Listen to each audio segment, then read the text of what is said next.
dengan NIM I340121075. Halo, aku Anissa Fatia dengan NIM I34012411014. Halo, aku Keisha Belianti dengan NIM I34012411126. Halo, aku Samil Basayev dengan NIM I34012411165.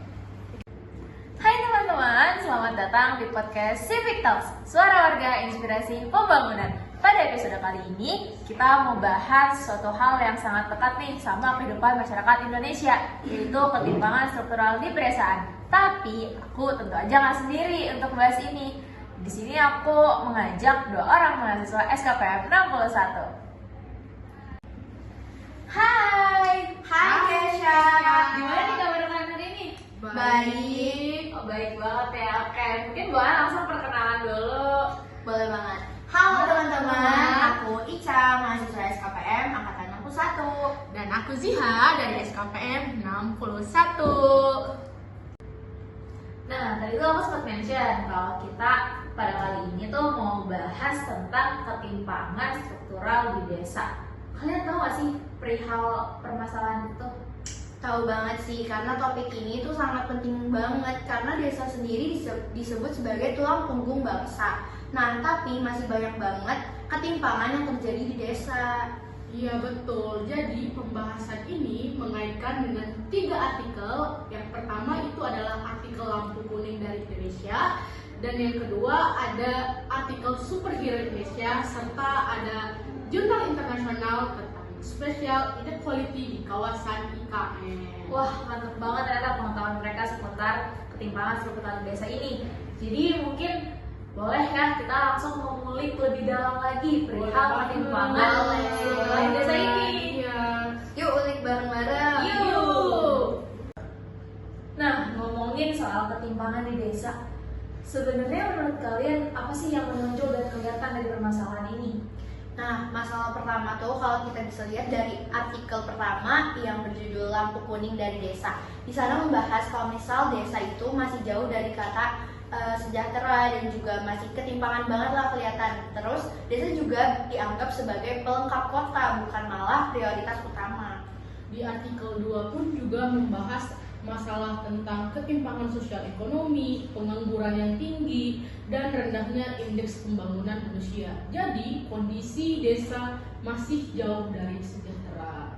Betul. Nah, terus permasalahan terakhir itu beranjak dari jurnal internasional IKN. Kalau di sana tuh kalian bayangin kalau misal proyek besar yang ada di IKN itu malah untuk masyarakat desanya tuh susah mengakses layanan kesehatan, pendidikan, transportasi, dan juga ekonomi. Wah, ternyata emang permasalahan dari ketimpangan desa ini cukup kompleks ya. Nggak cuma tentang ekonomi, tapi juga sosial dan spasialnya.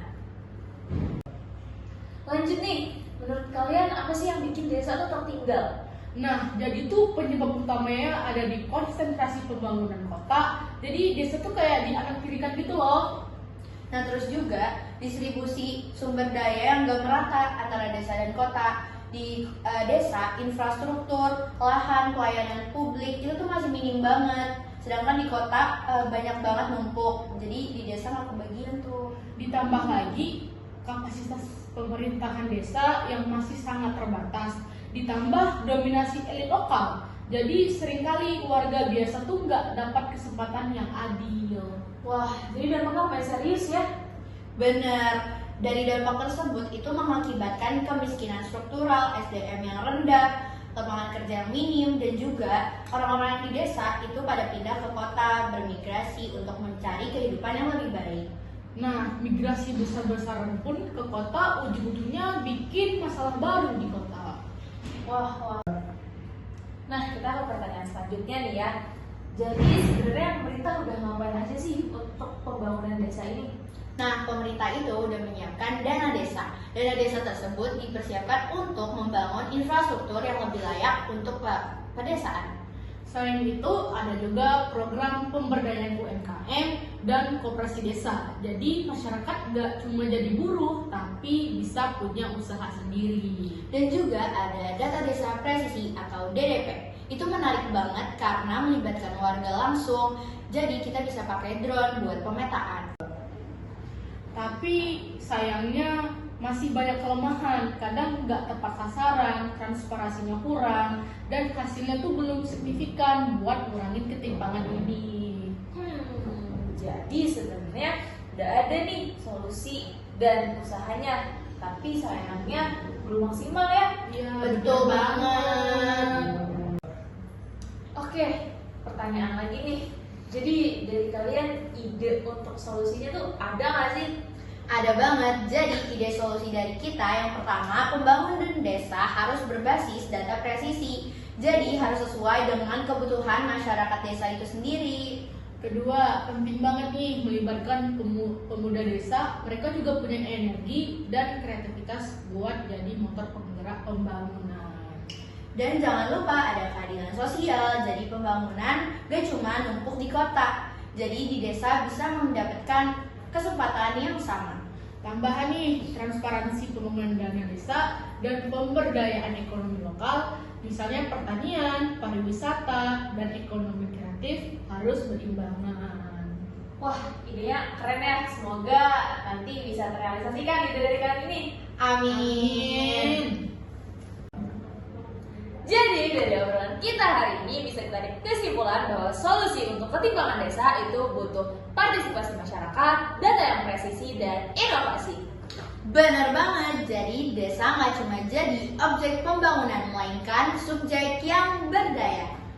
Kalau semua itu berjalan, desa bisa banget jadi motor pembangunan nasional. Wah, amin banget nih, amin banget. Gitu kan. Amin. Untuk teman-teman semua, makasih yang udah dengerin podcast kali ini dan teman-teman juga yang sudah hadir di podcast kali ini. Sekian dari kita, see you in the next episode. Dadah! Dadah!